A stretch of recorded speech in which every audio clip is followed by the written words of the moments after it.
Hello student, welcome to coding करना सा। तो सी लैंग्वेज सीखने की सीरीज में आज हमारा लेक्चर 12 है और अर्थमेटिक इंस्ट्रक्शन जैसे कि हमारा चल ही रहा है, तो उसका आज हम लोग कौन सा ऑपरेटर पढ़ने वाले हैं। तो पिछले लेक्चर में हमने अर्थमेटिक ऑपरेटर और बिटवाइज ऑपरेटर के बारे में पढ़ा था।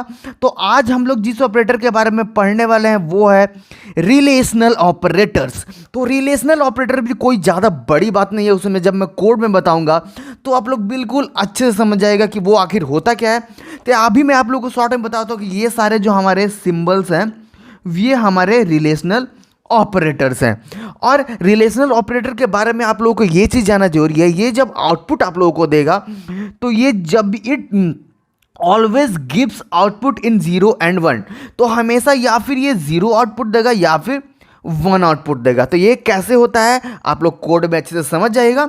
और 1 का मतलब होता है ट्रू और 0 का मतलब होता है फॉल्स। बस इसमें और कोई ज़्यादा बड़ी बात नहीं है। चलिए इसे मैं आप लोगों को कोड में बताता हूँ कि इन सारे ऑपरेटर्स को कैसे यूज़ किया जाता है और इसे हम लोग कहाँ कहाँ किस तरह से और किस लिए यूज़ करते हैं।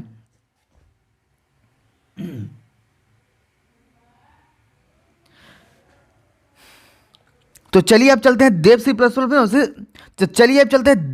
प्लस में और इसे सीखते हैं।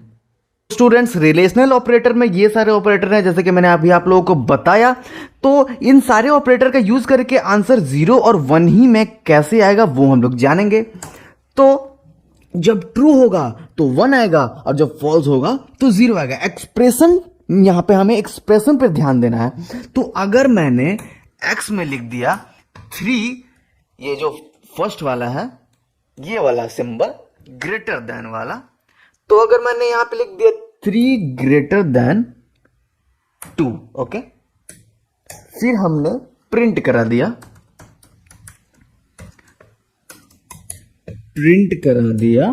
किसको? x को, ठीक है, क्योंकि x का वैल्यू तो हमें प्रिंट कराना है। तो यहां पे इस एक्सप्रेशन पर हम ध्यान देंगे तभी ट्रू फॉल्स हमारा हमें पता चल पाएगा। तो ये क्या, ये एक्सप्रेशन ट्रू है या फॉल्स है? तो यहां पे इस एक्सप्रेशन से हमें साफ पता चल रहा है कि यहां पे बोल रहा है कि 2 बड़ा है 3 से या 3 छोटा है 2 से। तो क्या ये एक्सप्रेशन ट्रू है या फॉल्स है? तो ये एक्सप्रेशन हमारा फॉल्स है क्योंकि 3 बड़ा है ना कि 2, लेकिन यहां पे 2 को बड़ा बताया जा रहा है, इसलिए हमारा ये एक्सप्रेशन फॉल्स हो गया। और जब हमारा एक्सप्रेशन फॉल्स आया तो हमारा आउटपुट क्या आना चाहिए? 0, क्योंकि फॉल्स का मतलब 0 होता है। तो यहां पे हमारा आउटपुट 0 आ गया। अगर हम यहां पे इस एक्सप्रेशन को ट्रू कर दें, यहां पे मैं 4 कर दूं, अब ये एक्सप्रेशन ट्रू हो गया।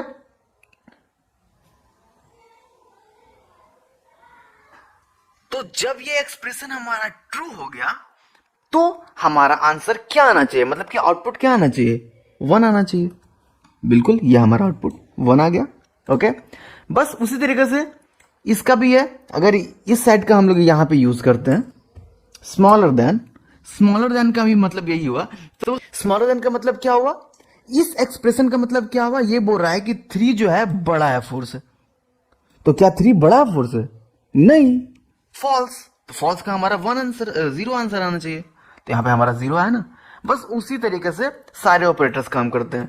अगर मैं यहां पे लिख दूं नेक्स्ट वाला operator greater than equal to, तो इस एक्सप्रेशन में हमें देखना है कि क्या 3 छोटा है 4 से। तो हाँ, बिल्कुल 4 से तो छोटा ही है। जैसे कि ये जो साइन इधर जा रहा है तो 4 हमारा बड़ा है, 4 की तरफ साइन है तो 4 हमारा बड़ा है।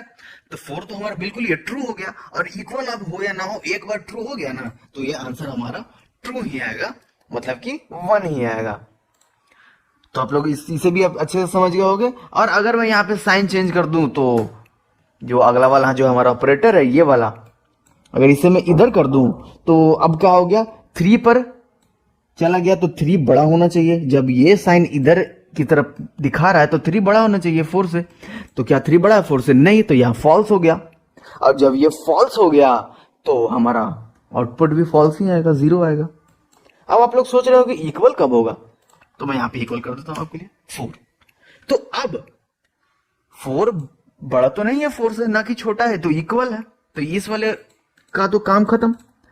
यहाँ इक्वल है तो इक्वल तो है ना, ये मतलब कि बड़ा या छोटा हो या ना हो, लेकिन यहाँ पे इक्वल तो है ना, इसलिए हमारा ये एक्सप्रेशन ट्रू है। हमारा आउटपुट 1 आना चाहिए, तो हमारा आउटपुट 1 आ गया। अब इक्वल टू, सिर्फ इक्वल टू, अगर यहां पे हम लोग का सिर्फ एक इक्वल टू अगर लगाएंगे तो ये गलत है, ये हमारा एरर आ गया। इसका मतलब इक्वल टू नहीं समझता। अगर जब तक हम 2 बार इक्वल टू लगाएंगे तब ही ये इसे समझ पाएगा कि हाँ ये इक्वल है, ये हमारा सी लैंग्वेज है, ऐसा ही होता है। तो इक्वल टू का मतलब कि इक्वल, डबल इक्वल टू, तो ये एक्सप्रेशन तो ट्रू ही है। 4 इज इक्वल टू 4, हमारा आउटपुट 1 आ गया। उसके बाद कौन सा है, not equal to. Not equal to, तो नॉट इक्वल टू क्या है, 4 नॉट इक्वल टू 4। क्या 4 का इक्वल नहीं है, मतलब कि क्या नहीं, मतलब ये बोल रहा है, ये पूछ नहीं रहा है 4 इक्वल टू नहीं है 4 के, 4 इक्वल नहीं है 4 के, ये बोल रहा है। तो ये तो फॉल्स है, 4 तो इक्वल है 4 के, तो हमारा आउटपुट 0 आना चाहिए। तो हमारा 0 हमारा आउटपुट आ गया। तो आप लोग समझ गए। अगर मैं यहां पे 5 दे दूं तो अब हमारा आउटपुट ट्रू हो जाएगा। 4 नॉट इक्वल टू 5, बिल्कुल सही बात है, ट्रू है, तो हमारा आउटपुट 1 आ गया। तो अब मैं उम्मीद करता हूं कि आप लोग अच्छे से सारे के सारे रिलेशनल ऑपरेटर के बारे में जान चुके होंगे। इसे आप अच्छे से, अगर आप नहीं समझ में आए तो एक और फिर से पीछे करके रिवर्स जाके वीडियो को देख लीजिएगा, क्योंकि ये सारी चीजें इफ एल्स में जब हम लोग इफ एल्स पढ़ेंगे, लूप पढ़ेंगे, तो सारी की सारी चीजें हमें जरूरत आएगी, इसलिए आप इसे जान लीजिएगा अच्छे से। तो बस स्टूडेंट्स, आज के लिए बस इतना ही। मिलते हैं हमारे नेक्स्ट लेक्चर में, तब तक के लिए जय हिंद।